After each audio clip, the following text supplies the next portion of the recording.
Umagaw ng pansin ni William ang matamis na tawanan ng kanyang mga anak, malambing na humahalo sa himig ng lullaby na galing sa isang boses na hindi kanya.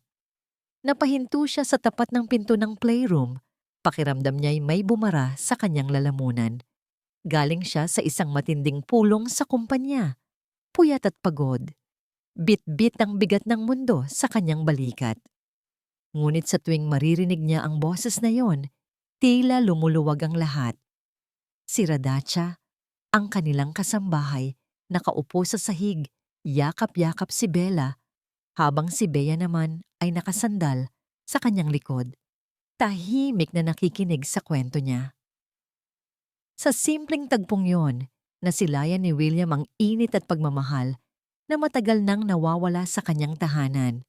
Inilibot niya ang paningin sa marangyang bahay, mga antigong muebles, mamahaling kurtina, at mga painting na libo-libo ang halaga. Ngunit sa kabila ng lahat ng yon, naramdaman niya ang isang nakabibinging katahimikan at kalungkutan. Isang gintong kulungan. Iyon ang bumungad sa kanya tuwing uuwi siya. Ang kanyang asawa, si Sofia, ay bihirang makita. Mas abala ito sa mga social events, charity galas, at kung ano-anong pagtitipon ng mga alta sosyedad. Kahit ang pag-aalaga sa sarili nilang mga anak, ipinauubaya niya kay Radacha. "Sir William, kanina pa po kayo." Napapitlag si William nang makita si Radacha na papalapit. May ngiti sa mga labi ngunit bakas ang pagod sa mga mata. "Hindi naman, kakarating lang," sagot niya. Sinubukang itago ang kakaibang damdamin na gumapang sa kanya. "Maaga pa ang mga bata. Bakit hindi pa sila natutulog?" "Pinapainom ko lang po ng gatas. Si Bea, giniginaw. Kaya kinumutan ko po." Malumanay na paliwanag ni Radacha habang inaayos ang kumot ng dalagitang nakatulog na sa kanyang bisig. Napakagatlabi si William. Kung si Sofia ang tatanungin, malamang ay tatawagan lang niya ang yaya para gawin ang lahat. Ngunit si Radacha, sa kabila ng pagiging kasambahay, ay gumaganap bilang isang ina, isang tunay na kalinga para sa kanyang mga anak. Ang init na ibinubuhos nito sa kanyang mga anak ay isang bagay na hindi nabibili ng salapi at hindi kailanman kayang tularan ng kanyang asawa. May kakaibang kurot sa kanyang puso. "Salamat, Radacha," bulong niya, halos hindi marinig. "Wala po iyon, Sir William. Obligasyon ko po ang alagaan ng mga bata," tugon ni Radacha. Sabay ngiti. Pero hindi iyon obligasyon, naisip ni William. Higit pa sa obligasyon ang ginagawa ni Radacha. Iyon ay pagmamahal, purong pagmamahal. Habang tinititigan niya si Radacha na buong pagmamahal na buhat-buhat si Bea patungong kwarto, isang pangit na pakiramdam ang lumukob sa kanya. Isang kirot ng pagsisisi at isang kurot ng pagdududa. Bakit ba tila ang malayo ang loob niya sa kanyang sariling mga anak? Bakit ba mas malapit ang mga ito kay Radacha? Kinabukasan isang balita ang bumulabog kay William. Isang malaking transaksyon sa kumpanya na matagal na nilang pinaghirapan ang biglang nagkaroon ng aberya. May mga nawawalang dokumento at tila may kumikilos sa loob para sirain ang proyekto. Nag-alala si William. Ito ang pinakamalaking deal ng kumpanya sa loob ng 5 taon. Agad siyang tumawag sa kanyang legal team. Ngunit tila limitado ang impormasyon na nakuha niya. May bumubulong sa kanyang isip, isang kakaibang kutob na parang may nagtatago sa ilalim ng ilaw. Habang naglilipat siya ng mga files sa laptop sa opisina, tumunog ang kanyang cellphone. Isang abiso mula sa isang banking app na nakakonekta sa shared account nila ni Sofia. Isang malaking halaga ang inilipat mula sa kanilang savings patungo sa isang offshore account na pakunot ang noo ni William. Alam niyang may sariling negosyo si Sofia, ngunit hindi ganoon kalaki ang kanyang capital. Bakit may ganoong transaksyon? At bakit hindi niya alam? Pauwi na si William, pagod at gulong-gulo ang isip. Pagdating sa bahay, nakita niya ang cellphone ni Sofia na nakapatong sa mesa sa sala. Nag-vibrate ito, may bagong notification. Hindi niya ugaling pakialaman ang gamit ng asawa, ngunit ang hinala sa kanyang puso ay mas matimbang. Dahan-dahan niyang kinuha ang telepono, isang text message mula sa isang unregistered number. Naayos ko na. Siguraduhin mong hindi tayo mabibisto.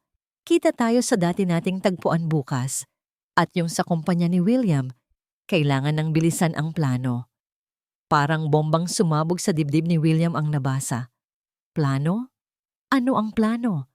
At sino ang taong ito? Tiningnan niya ang pangalan ng nagpadala. Hindi pangalan, kundi isang serye ng mga numero na tila sinadyang itago ang pagkakakilanlan. Ang buong katawan ni William ay nanlamig. Isang madilim na ulap ang bumalot sa kanyang isip. Hindi makatulog si William sa gabing iyon. Ang mga salita sa text message ay umalingaw-ngaw sa kanyang isipan. Tila tinik na nakabaon sa kanyang puso. Plano. Kumpanya ni William. Bilisan. Ano ang ibig sabihin ng lahat ng iyon? At bakit may dati nating tagpuan? Para siyang binuhusan ng malamig na tubig. Ang lahat ng pagdududa niya kay Sofia ay tila nagkakabuo ng isang masakit na katotohanan. Kinabukasan, maaga pa ay umalis na si Sofia. Nagdahilang may importanteng charity event. Hindi na siya nagpaalam kay William. Sumakay ito sa kanyang mamahaling sasakyan at tanging ang tunog ng makina ang naiwan sa bakuran. Pinagmasdan ni William ang pag-alis nito mula sa bintana ng kanyang silid, may isang kirot sa kanyang dibdib. Hindi ito ang asawa na minahal niya noon o marahil hindi niya talaga nakilala ang tunay na Sofia. Hindi na siya nag-aksaya ng oras. Agad siyang tumawag sa isang pinagkakatiwalaang pribadong investigador na nakilala niya sa isang kasong kriminal noon. Malinaw ang kanyang mga utos. Alamin ang bawat galaw ni Sofia, ang bawat taong kasama niya, at lalo na ang tungkol sa mga transaksyon sa bangko. Kailangan niya ng katotohanan, gaano man ito kasakit. Pagkalipas ng ilang araw, dumating ang mga unang ulat, mga litrato at video ng kanyang asawa na kasama ang isang lalaki. Hindi lang basta kasama, kundi may mga yakap at halik. Hindi ito ang una nilang pagkikita, malinaw sa mga kuha ng investigador. Ang lalaki ay may matipuno, ang pangangatawan, at tila pamilyar kay William. Pilit niyang inalala kung saan niya ito nakita. Hindi nagtagal ay naalala niya. Si Jason, isang dating kakumpetensya sa negosyo na minsang nalugi dahil sa isang malaking proyekto na nakuha ni William. Nanginginig ang mga kamay ni William habang tinititigan ang mga ebidensya. Ang pagtataksil ng kanyang asawa ay totoo. Mas masakit pa rito, ang lalaking kasama niya ay isang taong may matinding galit kay William. Hindi lang ito usapang puso, kundi usapang negosyo, usapang pera. Isang madilim na alingawngaw ang narinig ni William sa kanyang isip. Ang text message ni Sofia. Kailangan ng bilisan ng plano. Sa gitna ng kanyang pagdurusa, may isang liwanag na tila pumupukaw sa kanyang pansin. Ang malambing na boses ni Radacha na nagkukwento sa kanyang mga anak. Kuya, si Lolo Kingfisher po ay lumipad ng mataas at nakita niya ang bahaghari. Ang ganda-ganda po ng kulay. Rinig niyang sabi ni Bea, puno ng tuwa. Kaya lang po kuya, naiwan si Lola Penguin. Malungkot po siya, dagdag ni Bella. Pero hinabol po ni Lolo Kingfisher si Lola Penguin at magkasama po silang namuhay ng masaya sa dulo ng bahaghari. Tama po, Ate Radacha? Tanong ni Bea. Opo, tama po. Sagot ni Radacha, may ngiti sa kanyang boses. Kasi po ang tunay na pagmamahal, hindi kayang iwan ang mahal sa buhay. Hahanapin at hahanapin niya kahit saan paman. Napapikit si William. Ang mga simpleng salita ni Radacha ay parang patalim na humiwa sa kanyang puso. Ang pagmamahal na yon, ang paghahanap, ang hindi pag-iwan. Iyon ang mga bagay na tila nawawala sa kanyang sariling buhay. Ang tanging nakikita niya ay ang pag-iwan, ang pagtataksil. Sir William, kakain na po tayo. Mahinang tapik ni Radacha sa kanyang balikat. Hindi niya namalayan na nakatayo na pala siya sa tapat ng pinto ng playroom. Tinabihan niya ang mga anak sa mesa habang si Radacha ay abala sa paghahanda ng pagkain. Sa gabing iyon, tanging ang tawanan ng mga bata at ang simpleng ulam na niluto ni Radacha ang nagbigay ng kaunting ginhawa sa kanyang pusong sugatan. Kumain po kayo, Sir William. Magpapalakas po kayo, sabi ni Radacha. May pag-aalala sa kanyang boses. Nag-angat ng tingin si William kay Radacha. May kakaibang sensasyon ang bumalot sa kanya. Isang pag-asa o marahil, isang pagpapahalaga sa kabutihan na nakikita niya sa babaeng ito. Ang kabaligtaran ng lahat ng kasinungalingan na ibinibigay sa kanya ng kanyang asawa. Salamat, Radacha. Muli niyang bulong. Kinabukasan, isang importanteng meeting ang naka-schedule sa kanyang opisina. Ngunit bago pa man siya makarating doon, nakatanggap siya ng tawag mula sa kanyang accountant. Sir William, may malaking withdrawal na nangyari sa isa sa mga corporate accounts ninyo. Unauthorized. Ang signatory ay si Ma'am Sofia. Para siyang binagsakan ng langit at lupa. Hindi lang pagtataksil sa kasal, kundi pati na rin sa kumpanya niya. Nagmadali siyang bumalik sa bahay, desididong harapin si Sofia. Pagdating niya, nandoon si Sofia, abala sa pag-aayos ng kanyang mga gamit sa maleta. May hawak din siyang isang envelope. Sofia! Sigaw ni William. Galit ang boses. Nagulat si Sofia. William, bakit ka umuwi? Ano ito? Tanong ni William. Itinapon sa lamesa ang mga litrato at ang bank statement. May ipapaliwanag ka ba? Tiningnan ni Sofia ang mga litrato. Unti-unting nawala ang kulay sa kanyang mukha. Ngunit mabilis siyang nakabawi. Ngumiti siya ng mapait. Kaya pala ganyan ka? Sino ang pinaniniwalaan mo? Ang mga picture na yan? Alam mo bang madaling dayain ang mga ganyan ngayon? At ang bank statement? Ini-withdraw mo ang pera ng kumpanya. Giit ni William. Hindi na pinaniwalaan ang mga kasinungalingan nito. Para sa sarili kong negosyo yan, William. Hindi mo kailangang pakialaman. Sigaw ni Sofia. Ang boses ay puno ng galit. Hindi na pagdadrama. Biglang nagring ang cellphone ni Sofia. Nakita ni William ang pangalan ng nagriring. Jason. Hindi niya napigilang sunggaban ang telepono. Bakit hindi mo pa sinasagot, Sofia? Alam mong kailangan nating bilisan ng plano. Malapit nang maging atin lahat. Si William ay wala nang magagawa. Sa huli, siya ang mapapasama. Isang tinig ng lalaki ang malinaw na narinig ni William, galing sa kabilang linya. Ang buong mundo ni William ay gumuho. Napabalikwas si Radacha mula sa kanyang pagkakaupo sa kusina. Narinig niya ang sigawan mula sa sala, ang boses ni Sir William na puno ng galit, at ang boses ni Ma'am Sofia na sumisigaw din, puno ng pagtanggi. Nanginginig ang kanyang mga kamay habang hinahawakan ang tasa ng kape. Ilang araw na niyang nararamdaman ang tensyon sa bahay at ang mga bata, sina Bea at Bella, ay nagiging balisa. Ate Radacha, narinig mo ba yon? Bulong ni Bea. Nagaling sa playroom, yakap-yakap ang kanyang manika. Nag-aaway po sila mama at papa. Niyakap ni Radacha ang bata. Huwag kang mag-alala, Bea. Minsan lang talaga, nag-uusap sila mama at papa ng masinsinan. Walang dapat ikatakot. Pilit niyang pinapakalma ang bata, kahit na siya mismo ay natatakot. Ang mga sigawan ay nagpabalik sa kanya sa isang masakit na nakaraan. Naramdaman niya ang init ng luha na unti-unting namumuo sa kanyang mga mata. Naalala niya ang kanyang ina, ang malungkot na boses nito tuwing gabi. Naalala niya ang kanyang ama, na madalas umuuwi na lasing at galit. At naalala niya si Mateo, ang lalaking minahal niya ng buong puso, ang lalaking nangako ng walang hanggang pag-ibig. Ngunit ang pag-ibig na yon ay gumuho dahil sa pagkakaiba ng kanilang estado sa buhay. Anak mayaman si Mateo, at siya ay isang simpleng dalaga lamang. Hindi siya tinanggap ng pamilya nito. Bakit ka pa nagpipilit, Radacha? Alam mong hinding-hindi ka namin matatanggap sa pamilya namin. Ang boses ng ina ni Mateo ay umalingaw-ngaw sa kanyang isipan. At ang pinakamasakit sa lahat, ang pagkawala ng kanyang anak. Isang masakit na alaala na pilit niyang ibinabaon sa limot. Ngunit tuwing makikita niya sina Bea at Bella, ang sakit ay muling bumabalik.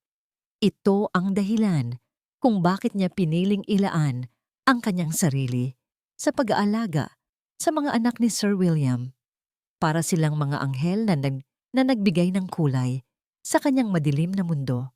Ang pagmamahal niya sa kanila ay hindi dahil sa sweldo, kundi dahil sa isang malalim na pagmamahal na parang sa isang tunay na ina. Biglang tumahimik ang sigawan sa sala. Narinig ni Radacha ang pagbagsak ng isang bagay at pagkatapos ay ang tunog ng gulong ng sasakyan na paalis. Napakabilis. Hindi nagtagal. Nakita niya si Sir William na papalabas ng sala. Ang kanyang mukha ay balot ng pagod at galit. Nagmadali itong umakyat sa hagdan. Ate Radacha, si Mama po? Tanong ni Bella. Nakakagising lang. Hindi alam ni Radacha kung ano ang isasagot. And nasa labas lang siguro, Bella. Nag-aalala siya. Hindi ito maganda. Nararamdaman niya na may mas malaking problemang nangyayari. Kinabukasan, habang nililinis ni Radacha ang kwarto ni Maam Sofia, napansin niya ang isang basurahan na puno ng mga pinunit na papel. Hindi niya ugaling pakialaman ang gamit ng iba, ngunit ang kanyang kutob ay mas malakas. Hindi niya napigilang tingnan ang mga iyon. Narinig niya ang boses ni Ma'am Sofia sa kanyang isipan. Huwag kang mag-alala, Jason. Ang lahat ng papeles ay maayos na. Si William ay hindi na makagagalaw. Isang pamilyar na boses ng lalaki ang sumagot. Magaling! Siguraduhin mo lang na walang matitirang bakas, Sofia.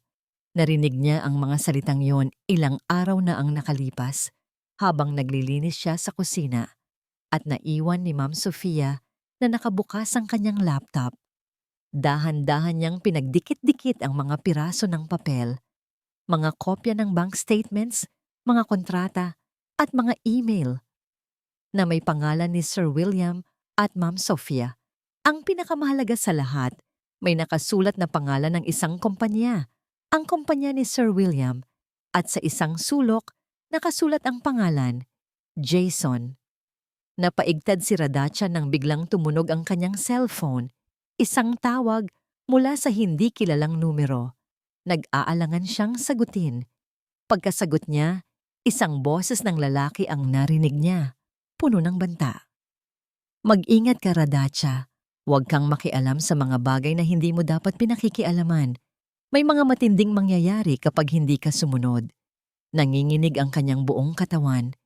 Hindi niya alam kung sino ito, ngunit alam niya na konektado ito sa mga nangyayari.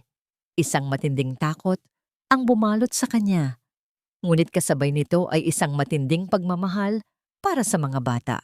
Hindi niya hahayaan na masaktan ang mga ito. Hindi niya hahayaan na mawala ng pamilya sina Bea at Bella. Tulad ng nangyari sa kanya. Kinuha niya ang kanyang lumang cellphone, ang laging nakatago sa ilalim ng kanyang unan. Naglakas loob siyang buksan ang voice recorder. Simula ngayon, bawat hinala, bawat pag-uusap na maririnig niya ay ire-record niya para sa mga bata, para kay Sir William, para sa katotohanan. Hapon na nang makita ni Radacha si Ma'am Sofia na nagmamadaling lumabas ng bahay.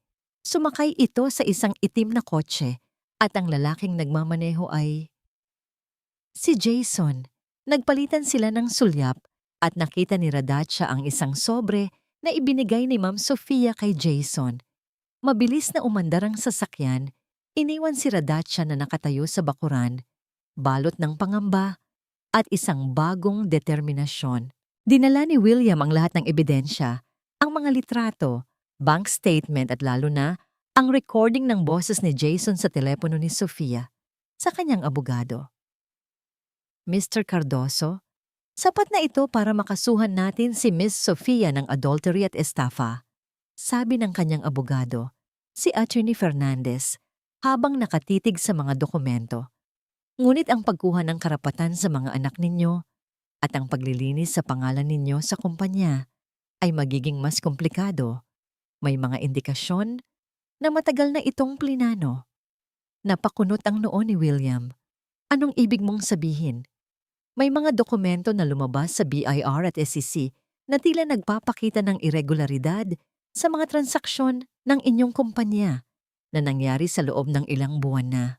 Lahat ay may pirma ninyo, ngunit may mga detalye na tila pineke. Paliwanag ni Attorney Fernandez, hindi ito basta-bastang gawa ng isang tao. Kailangan natin ng mas malalim na investigasyon. Pag-uwi ni William, tahimik ang bahay. Mas tahimik kaysa dati. Hindi na niya narinig ang tawanan ng kanyang mga anak.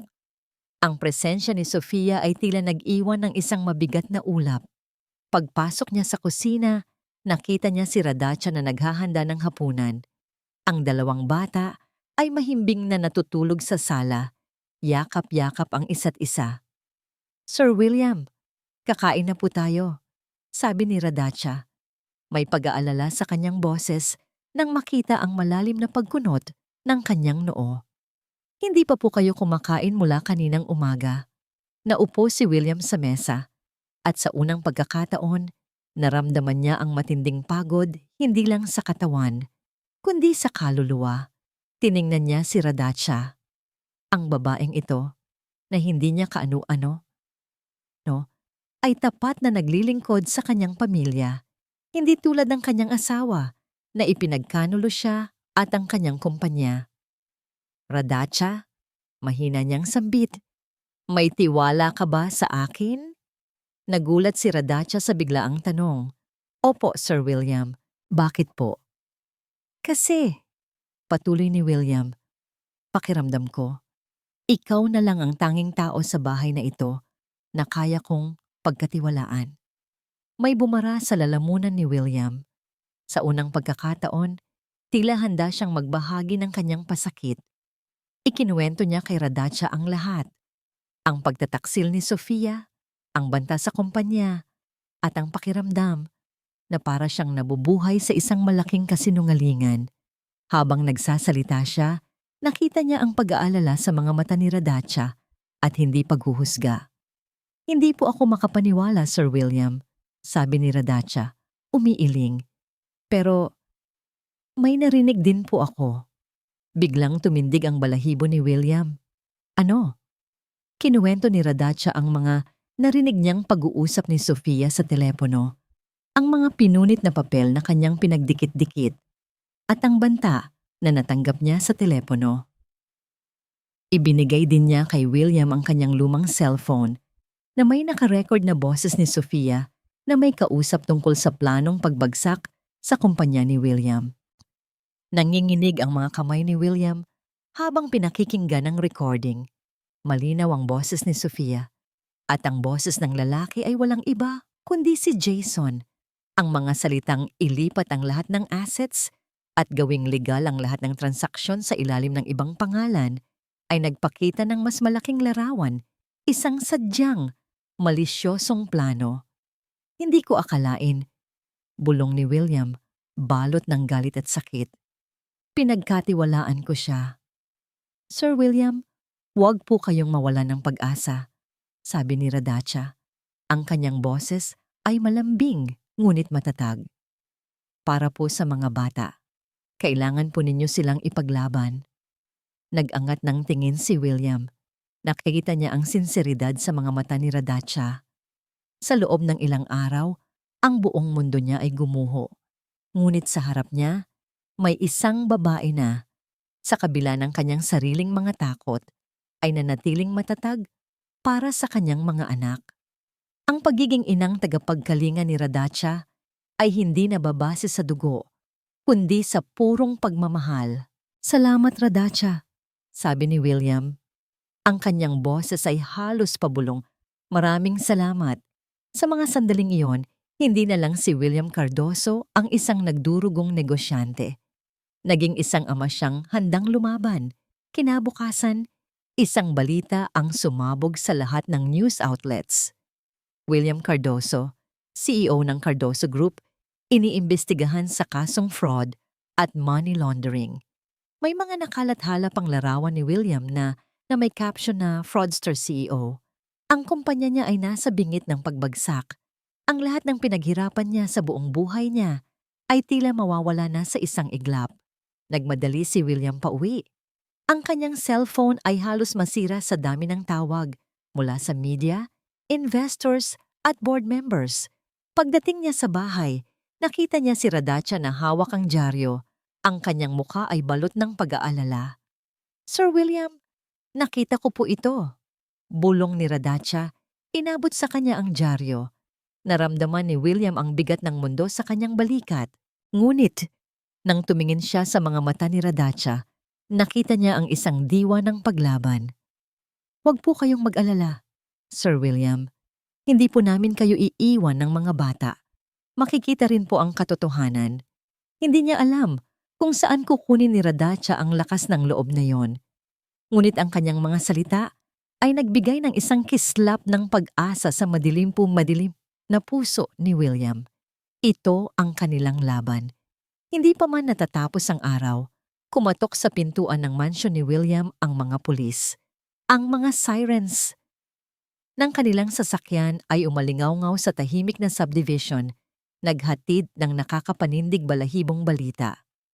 Mr. William Cardoso, may warrant of arrest po kayo para sa kasong qualified theft, estafa at money laundering, sabi ng isang pulis. Ang kanyang boses ay malinaw at matigas. Ano? Bulalas ni William hindi makapaniwala. Wala akong ginagawang ganyan. Mayroon po kaming sapat na ebidensya, Mr. Cardoso. May mga dokumentong nagpapatunay na kayo ang nasa likod ng mga transaksyong ito. Kailangan po kayong sumama sa amin. Dagdag ng isa pang pulis. Habang isinusuot nila ang posa sa kanyang mga kamay, narinig ni William ang pag-iyak ng kanyang mga anak. Sina Bea at Bella. Galing sa playroom, nakita siyang dinadala ng mga pulis. Papa! Papa! Sigaw ni Bea, tumatakbo papalapit. Huwag po! Ang papa ko po! Umiiyak na sigaw ni Bella. Pilit na kumakawala mula sa hawak ni Radacha. Niyakap ni Radacha ang dalawang bata. Pilit na pinapakalma. Ngunit nakita ni William ang luha sa mga mata nito at ang pagkabigla. Sir William! Tawag ni Radacha habang pilit niyang tinitignan si William. Lumingon si William. Sa dulo ng hagdan nakita niya si Sofia. Nakatayo ito roon. May isang nangiti sa kanyang mga labi, isang nangiting mapanukso, puno ng pananagumpay. Ang talamak na kalupitan ng nangiting iyon ang higit na sumakit kay William kaysa sa lamig ng posas. Ito na pala ang plano na sinasabi ni Jason. Siya ang biktima at si Sofia ang utak ng lahat. Para siyang nakakita ng isang halimaw sa katauhan ng kanyang asawa. Ang mundo niya ay gumuho sa isang iglap. Ang kumpanyang pinaghirapan niya, ang reputasyon niya at yasim niya at higit sa lahat, ang kanyang kalayaan. Ang tanging nakikita niya ay ang umiiyak niyang mga anak at ang matatag na tingin ni Radacha. Dinala si William sa presinto at doon, sunod-sunod ang mga tanong. Ipinakita sa kanya ang mga dokumentong may pirma niya, ngunit alam niyang peke ang mga iyon. Hindi niya magawang ipagtanggol ang sarili ng maayos. Ang kanyang isip ay gulong-gulo at ang kanyang puso ay puno ng sakit. Ang mga balita ay mabilis na kumalat. CEO William Cardoso, arestado sa kasong pandaraya. Ang kanyang pangalan ay naging kasing kahulugan ng kahihiyan. Ang mga board members ng kanyang kumpanya ay agad na nagsagawa ng emergency meeting at siya ay sinuspinde sa kanyang posisyon. Ang mga proyekto niya ay huminto at ang mga investor ay nagsimulang mag-withdraw ng kanilang pondo. Sa sumunod na araw, sa isang hearing sa korte, ipinaalam kay William na pansamantala siyang mawawalan ng karapatan sa kanyang mga anak. Si Sofia ang magiging temporary guardian. Ito ang pinakamasakit sa lahat. Ang makita ang kanyang mga anak na kukunin sa kanya dahil sa kasinungalingan ng kanilang ina. Lumabas si William sa korte, ang kanyang mukha ay puno ng lungkot. Nakita niya si Radacha na naghihintay sa labas, kasama ang mga bata. Niyakap niya ang mga ito at sa mga sandaling iyon, tanging ang pagmamahal niya sa kanyang mga anak ang nagbigay sa kanya ng lakas. Papa, wag mo po kaming iwan, bulong ni Bea, umiiyak. Hindi ko kayo iiwan mga anak. Pangako ni William, ang kanyang boses ay nanginginig. Sir William, paano na po tayo? Tanong ni Radacha. May pag-aalala sa kanyang mga mata. Hindi ko alam, Radacha. Ang lahat ay tila nawala na. Sagot ni William. Naramdaman ang bigat ng kawalan ng pag-asa. Biglang may dumating na isang mamahaling sasakyan. Bumaba si Sofia, kasama ang isang abogado. May isang nakakapanindig balahibong ng ngiti sa kanyang mga labi. William, narito ako para kunin ang mga bata. Sabi ni Sofia, ang kanyang boses ay matamis, ngunit puno ng lason. At ikaw, Radacha, ang trabaho mo ay tapos na. Maari ka nang umalis, wala ka ng lugar dito. Napakunot ang noo ni William. Anong sinasabi mo? Simple lang, William. Ikaw ay isang akusado. Ang mga bata ay hindi maaaring lumaki sa ilalim ng ganoong impluensya. At si Radacha? Isa lang siyang kasambahay. Hindi siya parte ng pamilya na ito. Hahawakan sana ni Sofia ang kamay ni Bea, ngunit lumayo ang bata at nagtago sa likod ni Radacha. Ang mga mata ni Radacha ay nagliyab sa galit. Ma'am Sofia, hindi po ako aalis. Matatag na sabi ni Radacha. Ang kanyang boses ay puno ng determinasyon. Ang mga bata po ang pamilya ko at hinding-hindi ko po sila iiwan, lalo na po ngayon na kailangan nila ako. Nagtaas ng kilay si Sofia. Kung ganoon, hindi ka na makakatapak sa loob ng bahay at malalaman ng lahat ang tungkol sa iyong nakaraan. May nangiting mapanokso si Sofia, tila may alam siyang maitim na sikreto ni Radacha. Nabitawan ni William ang mga kamay ng kanyang mga anak. Ang lahat ay tila nawala na. Ang bahay niya, ang kumpanya niya, ang kanyang mga anak, at maging ang tanging pag-asa niya, si Radacha. Tila wala na siyang laban. All is lost. Nanatili si Radacha sa labas ng mansyon, yakap-yakap sina Bea at Bella na humihikbi. Naramdaman niya ang matalim na sulyap ni Sofia, puno ng paghamak, bago ito sumakay sa kanyang sasakyan at umalis kasama ang abogado nito. Naiwan si William na nakatayo, balot ng pagkabigo at kalungkutan. Ate Radacha, nasaan po si Papa? Tanong ni Bea. Ang kanyang maliit na kamay ay mahigpit na nakakapit sa damit ni Radacha. Nandyan lang siya, anak. Magiging maayos ang lahat. Pilit ni Radacha nang ngumiti. Kahit na ang kanyang puso ay puno ng pangamba. Hindi niya alam kung saan sila tutuloy. Nawala na si Sir William at ngayon, wala na rin silang bubong na masisilungan. Ngunit nang makita niya ang mga takot na mukha ng mga bata, isang matinding lakas ng loob ang dumaloy sa kanyang buong katawan.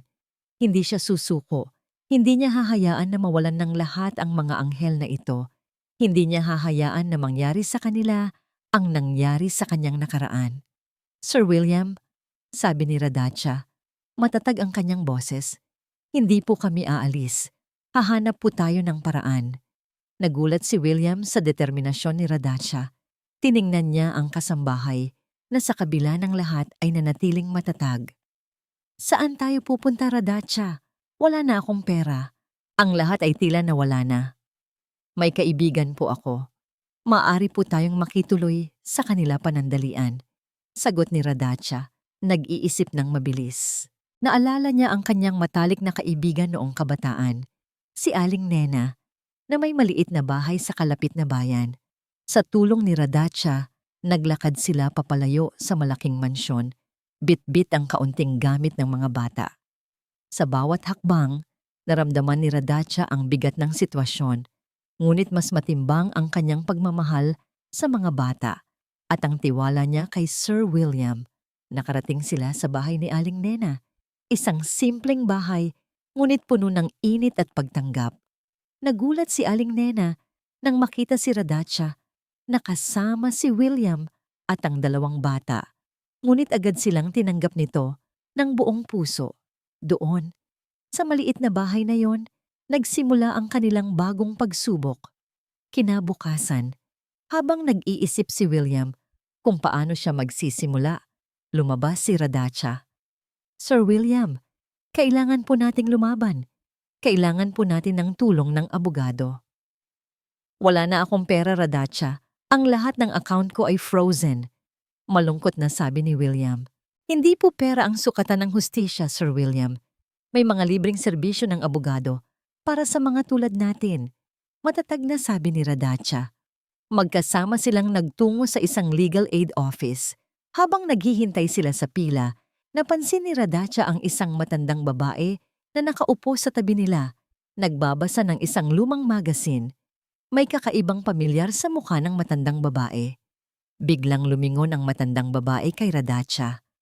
Nagtama ang kanilang mga mata. May isang kislap ng pagkilala sa mga mata ng matandang babae. Radacha? Tanong ng matandang babae, may pagtataka sa kanyang boses. Ikaw nga ba? Ang anak ni Aling Martha? Nagulat si Radacha. Kilala niyo po ang nanay ko? Oo, anak. Ako si Elena. Kaibigan ako ng nanay mo noon. Naalala mo ba ako? Sabi ng matandang babae, may ngiti sa kanyang mga labi. Matagal na mula nang huli tayong magkita. Ano ang nangyari sa'yo? Nag-aalangan si Radacha. Ngunit may tiwala siyang naramdaman sa matandang babae. Ikinuwento niya ang nangyari, ang sitwasyon ni Sir William, ang kanyang pagtataksil ng asawa, at ang pagkawala ng lahat. Pinakinggan ni Elena ang kwento ni Radacha ng buong atensyon. Naku, Radacha, malaking problema yan. Pero alam mo, hindi ka nag-iisa. Ang nanay mo ay isang matapang na babae. At ikaw, anak, kailangan mong maging matapang din. Pero wala po akong kakampi, Lola Elena. Ang lahat po ay tila nawala na. Malungkot na sabi ni Radacha. Ngumiti si Elena. Hindi totoo yan, anak. Ang iyong ina ay mayroon ding lihim. Isang lihim na makakatulong sa iyo ngayon. Naguluhan si Radacha. Lihim po? Ano po iyon? Hindi ko maaaring sabihin sa iyo ng direkta, Radacha, sabi ni Elena. Pero ang masasabi ko lang, ang iyong ina ay may kapatid. Isang kapatid na matagal nang nawawala.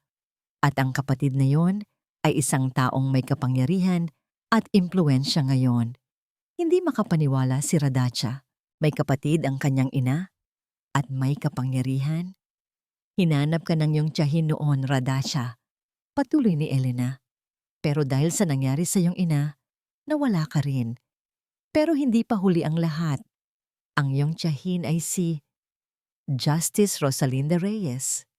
Biglang bumilis ang tibok ng puso ni Radacha.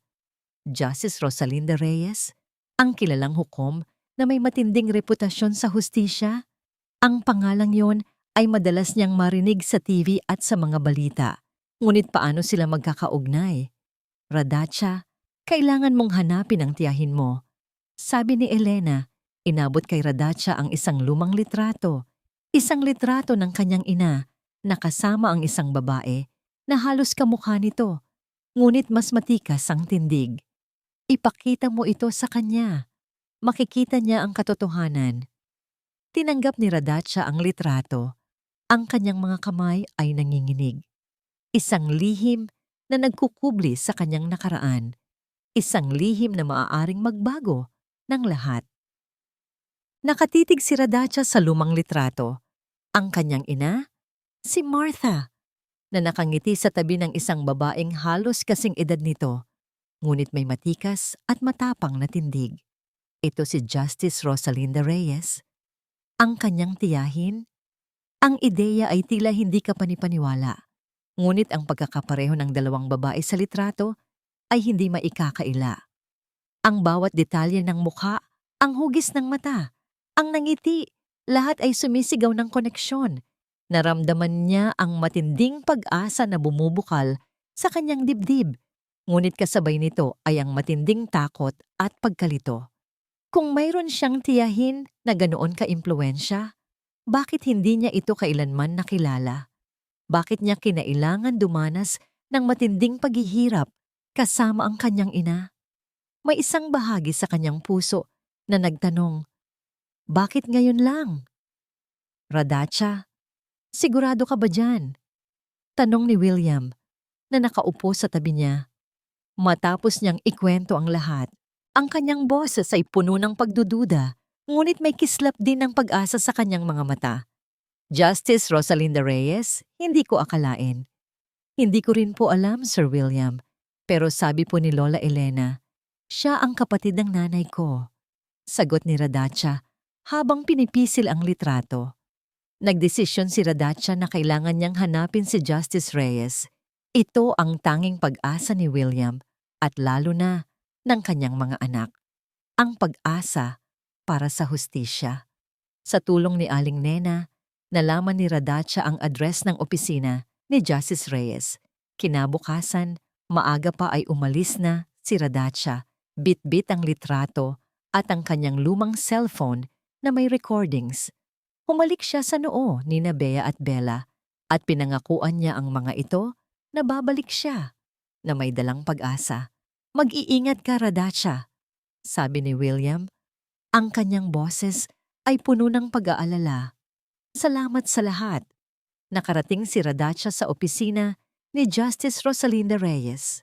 Ang gusali ay mataas at moderno, kabaligtaran ng simpleng buhay na kanyang nakasanayan.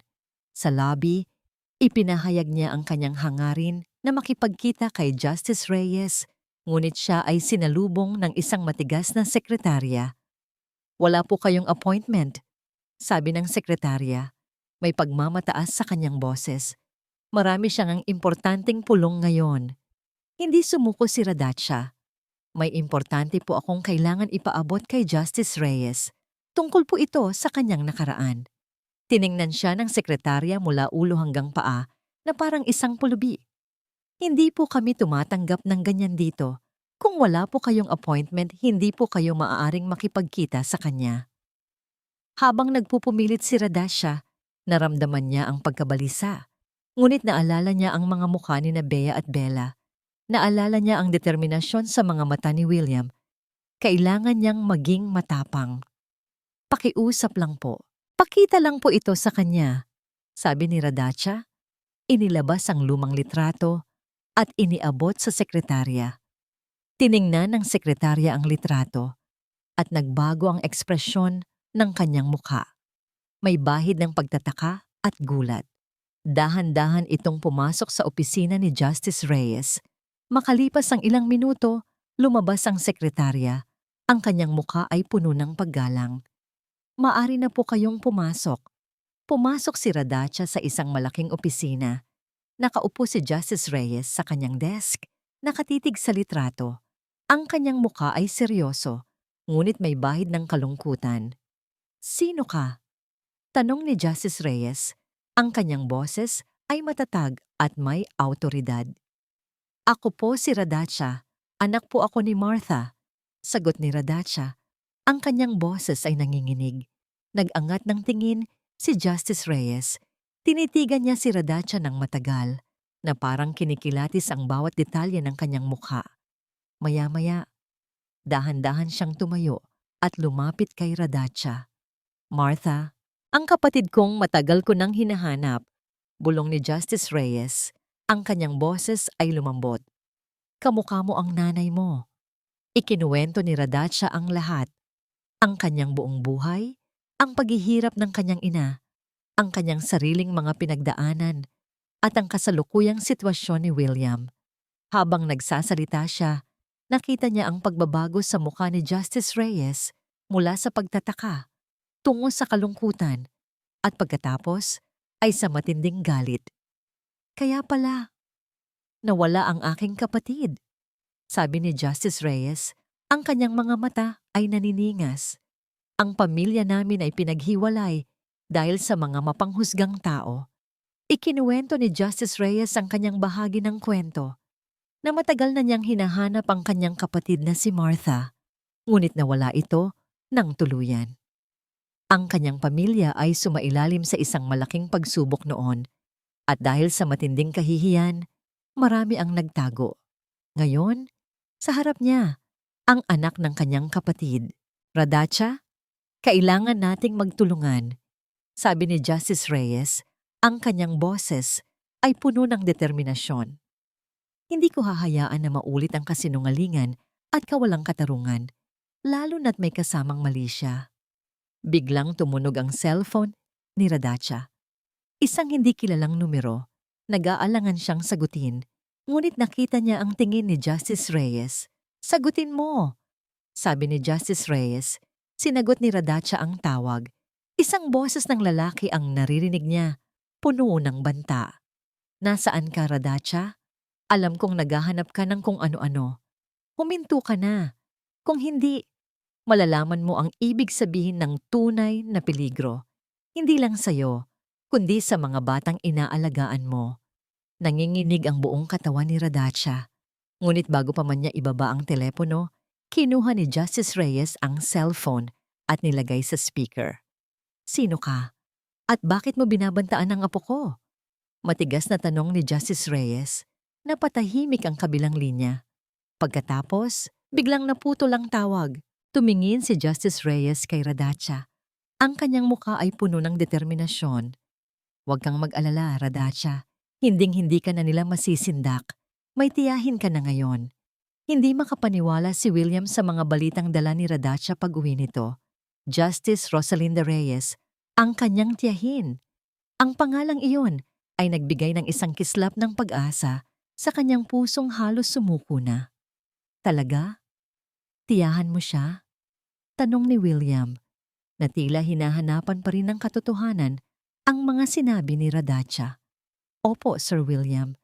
Ipinakita niya po sa akin ang litrato ng nanay ko at niya. Sabi niya po, hahanapin niya ang hustisya para sa atin. Sabi ni Radacha. Ang kanyang boses ay may bahid ng pagod, ngunit puno ng determinasyon. Sa mga sumunod na araw, nagsimula ang kanilang pakikipaglaban. Sa tulong ni Justice Reyes, ang kaso ni William ay muling binuksan. Isang bagong grupo ng mga abogado ang humawak sa kanyang kaso.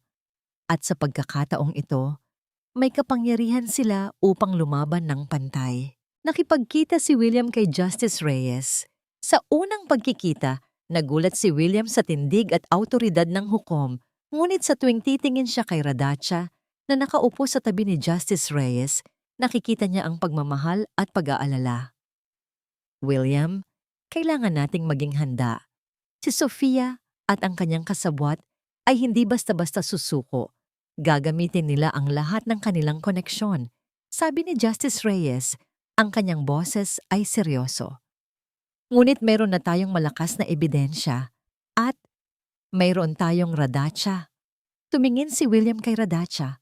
Salamat, Radacha. Hindi ko alam kung ano ang gagawin ko kung wala ka. Ngumiti si Radacha. Kailangan po natin ito, Sir William, para po sa mga bata. Magkasama silang nagtrabaho. Araw at gabi, pinag-aralan nila ang mga dokumento, ang mga transaksyon, at ang mga connection ni Jason kay Sofia. Ang mga recordings ni Radacha ay naging napakahalagang ebidensya na nagpapatunay na matagal nang pinlano ang lahat. Isang gabi, habang nagsasaayos sila ng mga dokumento sa maliit na bahay ni Aling Nena, napagod si William. Sumandal siya sa upuan. Pinagmamasdan si Radacha na abala sa pag-aayos ng mga papeles. Radacha, ikaw na ang naging ilaw sa dilim ko. Bulong ni William. Halos hindi niya namalayan na nasabi niya iyon. Napalingon si Radacha. Sir William, hindi lang basta kasambahay ang tingin ko sa'yo, Radacha. Patuloy ni William. Ang kanyang boses ay puno ng sinseridad. Ikaw ang naging ina ng mga anak ko. Ikaw ang nagbigay ng lakas sa akin. Ikaw ang pamilya ko. May bumara sa lalamunan ni Radacha. Hindi niya inaasahan ang mga salitang yon. Ang kanyang puso ay biglang bumilis ang tibok. Isang matinding init ang dumaloy sa kanyang buong katawan. Sir William, ginagawa ko lang po ang tama. Mahina niyang sagot. Hindi, Radacha. Higit pa sa tama ang ginagawa mo. Sabi ni William. Dahan-dahan siyang lumapit kay Radacha. Hinawakan niya ang kamay nito. Hindi ko alam kung ano ang mangyayari sa atin. Ngunit gusto kong malaman mo na pinahahalagahan kita at mahalaga ka sa akin at sa mga anak ko. Sa mga sandaling iyon, ang lahat ng pagdurusa, ang lahat ng takot ay tila nawala. Tanging ang dalawang puso na nagkakaintindihan, naghahanap ng pag-asa sa isa't isa. Ngunit hindi nagtagal ay dumating ang banta mula kina Sofia at Jason.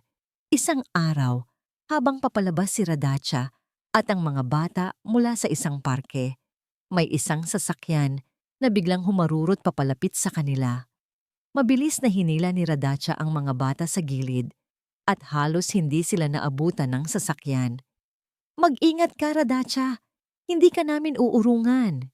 Sigaw ng isang boses mula sa sasakyan. Nakita ni Radacha ang mukha ni Jason, puno ng galit. Kinaumagahan, isang malaking buke ng bulaklak ang dumating sa bahay ni Aling Nena. Walang pangalan ang nagpadala, ngunit may isang nakakapanindig balahibong mensahe na nakasulat sa card. "Bakit hindi ka pa rin sumusuko? Ang lahat ay may katapusan. At ikaw, Radacha, malapit mo nang makamit ang sayo." Nang makita ni William ang mga bulaklak at ang mensahe, nagliyab ang kanyang mga mata sa galit. "Hinding-hindi ko hahayaan na saktan nila kayo. Radacha, hinding-hindi." "Sir William, kailangan po nating mas maging maingat," sabi ni Radacha na may pag-aalala. "Hindi na. Panahon na para lumaban tayo," sabi ni William, puno ng determinasyon. "Haharapin natin sila."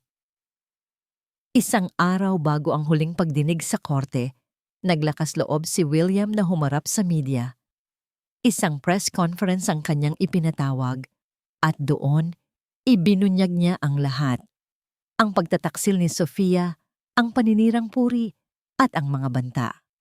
"Hindi ako magtatago," matatag na sabi ni William. "Haharapin ko ang lahat ng ito at may tiwala ako sa hustisya. May tiwala ako sa mga taong handang lumaban para sa katotohanan. At lalo na, may tiwala ako kay Radacha, ang babaeng naging ina ng aking mga anak at ang aking pag-asa." Sa kanyang pagtatapos, lumapit si William kay Radacha na nakatayo sa likod ng entablado, yakap-yakap sina Bea at Bella. Kinuha niya ang kamay ni Radacha at itinaas ito sa ere. Isang malaking sigawan ng mga tao at flash ng mga kamera ang sumalubong sa kanila. "Ito ang pamilya ko," sabi ni William. Matatag ang kanyang boses. "At hinding-hindi ko sila iiwan." Tahimik ngunit punong-puno ng tensyon ang courtroom. Ang mga ilaw ng kamera ay kumikislap. Ang mga reporter ay abala sa pagkuha ng bawat detalye at ang bawat sulok ay puno ng mga taong naghihintay sa hatol. Nakaupo si William sa tabi ng kanyang mga abogado. Ang kanyang puso ay kumakabog ng malakas.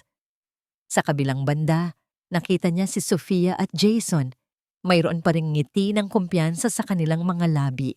Tila sigurado sa kanilang tagumpay. Sa gallery, nakaupo si Radacha, yakap-yakap sina Bea at Bella. Sa tabi niya, si Justice Rosalinda Reyes. Ang kanyang mukha ay seryoso, ngunit may kislap ng determinasyon sa kanyang mga mata.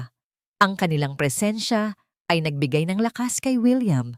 Nagsimula ang paglilitis. Sunod-sunod na iniharap ng panig ni Sofia ang kanilang mga ebidensya. Mga peke na dokumento, mga testimonya ng mga pekeng saksi, at mga baluktot na interpretasyon ng mga pangyayari. Tinangkang sirain ang reputasyon ni William at ipakitang siya ang tunay na may sala. "Your Honor, ang aking kliyente, si Ms. Sofia Cardoso, ay isang biktima lamang ng panlilinlang at pamamahala ng kanyang asawa," matigas na sabi ng abogado ni Sofia. "Ang lahat ng ebidensya ay nagpapatunay na si Mr. William Cardoso ang naglipat ng pondo at siya ang nagplano ng lahat ng financial fraud." Ngunit nang turno na ng panig ni William, nagbago ang lahat. Tumindig ang kanyang lead counsel, si Attorney Ramirez, at nagsimulang ilahad ang katotohanan. "Your Honor, mayroon kaming mga bagong ebidensya na magpapatunay sa inosensya ng aking kliyente, si Mr. William Cardoso. sabi ni Attorney Ramirez. At ang mga ebidensyang ito ay maglalantad sa tunay na utak sa likod ng lahat ng ito. Ipinakita ang mga inilabas na bagong bank statements na nagpapatunay na ang mga lagda ni William ay peke. Ipinakita rin ang mga forensic analysis sa mga email at dokumento na nagpapakita ng mga digital manipulation na ginawa upang mapanira si William. Isang serye ng mga transaksyon sa ibang bansa na nagpapakita ng malaking halaga na inilipat sa mga account na pag-aari ni Sofia at Jason ang inilabas. Nagbago ang ekspresyon ng mukha ni na Sofia at Jason. Ang ngiti ay unti-unting nawala. Ngunit ang pinakamalaking bomba ay hindi pa inilalabas. Your Honor, gusto naming ipatawag ang isang testigo na may direktang kaalaman sa buong operasyon ng paninira kay Mr. Cardoso, sabi ni Attorney Ramirez. Ang testigo po namin ay si Miss Radacha Santos. Nagulat ang lahat. Lumingon si Sofia kay Radacha. Ang kanyang mukha ay puno ng galit at pagtataka. Hindi niya inaasahan na si Radacha ang magiging susing saksi. Tumayo si Radacha, matatag ang kanyang tindig. Habang naglalakad siya patungo sa witness stand, nakatingin si William sa kanya. May paghanga sa kanyang mga mata. Sa unang pagkakataon, nakita ni William ang isang matapang na babae, hindi lang basta kasambahay. Miss Santos, maaari mo bang sabihin sa korte ang iyong nalalaman tungkol sa kasong ito? Tanong ni Attorney Ramirez. Nagsimulang magkwento si Radacha. Ang kanyang boses ay malinaw at matatag. Ikinuwento niya ang lahat ng kanyang narinig. Ang mga pag-uusap ni Sofia at Jason sa telepono, ang mga pinunit na dokumento na kanyang pinagdikit-dikit, at ang mga banta na kanyang natanggap. Ipinakita niya ang kanyang lumang cellphone at doon, ipinarinig ang mga recordings ng mga usapan ni na Sofia at Jason, kasama ang kanilang mga plano. Ang lahat ng ito po ay pinlano ni Miss Sofia Cardoso at Mr. Jason Ferrer upang sirain si Sir William at ang kanyang kumpanya. Matatag na sabi ni Radacha habang tumitingin sa mga mata ni Sofia. Napatingin si Sofia kay Jason, ang kanyang mukha ay puno ng takot. Hindi nila inaasahan na mayroong ganoong ebidensya. At bukod po riyan, Your Honor, dagdag ni Radacha, at doon na niya inilabas ang pangalawang malaking twist. Gusto ko rin pong ihayag ang aking tunay na pagkakakilanlan. Ako po si Radacha Santos, ang pamangkin ni Justice Rosalinda Reyes. Parang bombang sumabog ang courtroom. Ang mga reporter ay nagulantang. Ang mga manonood ay nagulat. Si Sofia ay tila nawalan ng kulay sa kanyang mukha. Tumingin siya kay Justice Reyes na nakaupo sa gallery. Ang kanyang tingin ay matalim at puno ng kapangyarihan. Your Honor, ang aking tiyahin, si Justice Reyes, ay matagal nang naghahanap ng hustisya para sa aming pamilya. At hindi po namin hahayaan na ang mga kasinungalingan at panlilinlang ay manalo sa kasong ito, sabi ni Radacha. Nang marinig iyon, hindi na nakayanan ni Sofia. Tumayo siya. Ang kanyang mukha ay puno ng galit at takot. Sinungaling! Nagsisinungaling kayo! Walang hustisya rito. Ang lahat ay pera. Kaya kayo nananalo dahil kayo ang mayaman. Silence in the court! Sigaw ng hukom. Ngunit huli na. Ang mga salita ni Sofia ay nagpapakita ng tunay niyang ugali. Ang pagmamahal sa pera, ang pagmamataas, at ang kawalan ng paggalang sa batas. Sa huli, ang hatol ay inilabas. Si William Cardoso ay idineklara na inosente sa lahat ng paratang. Sina Sofia Cardoso at Jason Ferrer ay napatunayang may sala sa mga kasong estafa, qualified theft, at perjury. Sila ay agad na inaresto sa loob mismo ng courtroom. Habang dinadala ng mga pulis si Sofia, lumingon ito kay William. Ang kanyang mukha ay puno ng galit, ngunit may bahid din ng pagsisisi. Ngunit huli na, ang lahat ng kasinungalingan at panlilinlang niya ay nabunyag. Lumapit si William kay Radacha. Ang kanyang mga mata ay puno ng pasasalamat at pagmamahal. Niyakap niya ang mga bata. Ang lahat ng pagdurusa, ang lahat ng laban ay nagbunga ng tagumpay. Radatsya, bulong ni William habang nakatingin sa kanya. Salamat. Hindi ko alam kung paano kita pasasalamatan. Ngumiti si Radatsya. Ang kanyang mga mata ay puno ng luha. Wala po yon, Sir William. Para po sa mga bata. At para sa katotohanan. Nang makita ni William ang ngiti ni Radatsya, naramdaman niya ang isang kislap ng pag-asa. Ang laban ay tapos na. Ngayon, ang pagpapagaling na ang simula. Hinawakan niya ang kamay ni Radatsya, isang pangako ng pag-asa sa hinaharap. Isang taon ang lumipas mula nang matapos ang paglilitis. Ang lahat ng pinsala sa reputasyon ni William ay unti-unting gumaling. Ang Cardoso Group ay muling nakabangon, mas matatag at mas may integridad kaysa dati. Si Sofia at Jason ay nahaharap sa mahabang panahon sa likod ng rehas habang ang kanilang kasinungalingan at panlilinlang ay nagsilbing babala sa lahat. Ngunit ang pinakamalaking pagbabago ay nangyari sa loob ng tahanan ni William. Hindi na ito isang gintong kulungan. Ito na ang isang tunay na tahanan, puno ng init, pagmamahal, at tawanan ng mga bata. Nakaupo si Radatsya sa swing sa hardin, pinagmamasdan sina Bea at Bella na naglalaro sa ilalim ng araw. Ang kanilang mga mukha ay puno ng kagalakan, malaya na mula sa anino ng nakaraan.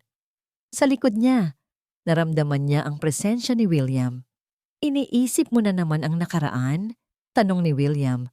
Malambing ang boses. Ngumiti si Radatsya. Hindi po. Iniisip ko po kung gaano kabilis lumipas ang panahon at kung gaano po kayo kalaki ng pinagbago. Naupo si William sa tabi ni Radatsya. Tinitigan niya ang dalawang bata. Pagkatapos ay binalingan niya si Radatsya. Ang kanyang mga mata ay puno ng pagmamahal at pagpapahalaga. Hindi na ito ang William na abala sa trabaho at malayo ang loob sa pamilya. Ito na ang isang amang mapagmahal at isang lalaking natutong magpahalaga sa mga tunay na bagay sa buhay. Ikaw ang nagpabago sa akin, Radatsya, sabi ni William. Sinseridad ang kanyang bawat salita. Ikaw ang nagturo sa akin ng tunay na kahulugan ng pamilya, ng pagmamahal, at ng pagpapahalaga sa kapwa. Hindi kailanman naging sukatan ang yaman o estado sa buhay. Naramdaman ni Radatsya ang init sa kanyang dibdib. Ngayon, sa piling ni William at ng mga bata, sa wakas ay nahanap niya ang kapayapaan na matagal na niyang hinahanap. Ang kanyang nakaraan, ang kanyang mga pinagdaanan, ay tila naging mga hakbang lamang upang marating niya ang kasalukuyan, ang isang pamilyang kanyang tunay na kinabibilangan. Radatsya, sabi ni William, lumuhod sa harap niya at inilabas ang isang maliit na kahon. Sa loob nito, isang simpleng singsing, ngunit kumikinang sa sinseridad.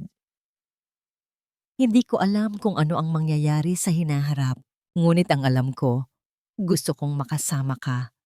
Gusto kong bumuo tayo ng isang tunay na pamilya kasama sina Bea at Bella. Will you marry me? Biglang bumilis ang tibok ng puso ni Radatsya. Naramdaman niya ang luha na umakyat sa kanyang mga mata. Hindi niya inaasahan ito. Ngunit ito ang pinakahihintay niyang sandali. Ang isang pag-ibig na hindi nababase sa yaman o estado, kundi sa purong puso at pagmamahal. Opo, Sir William, sabi ni Radatsya, ang kanyang boses ay nanginginig. Opo, pakakasalan po kita. Niyakap ni William si Radatsya ng mahigpit. Ang kanilang yakap ay puno ng pag-asa, pagmamahal, at isang pangako ng isang bagong simula. Makalipas ang ilang buwan, isang simpleng kasal ang naganap. Hindi ito marangya, ngunit puno ng pagmamahalan. Si Justice Rosalinda Reyes ay nandoon, nakangiti, masaya para sa kanyang pamangkin. Sina Bea at Bella, ang kanilang mga mukha ay puno ng kagalakan, ay naging flower girls. Sa reception, habang sinasayaw ni William si Radatsya, inamin ni Radatsya ang lahat ng kanyang nakaraan. Ang kanyang dating pag-ibig, ang pagkawala ng kanyang anak. Nakinig si William ng buong atensyon at nang matapos si Radacha, niyakap lang siya nito ng mahigpit. Radacha, ang nakaraan mo ay parte ng kung sino ka at ang nakaraan na iyon ang nagturo sa akin kung gaano ka kahalaga. Walang nagbabago, sabi ni William.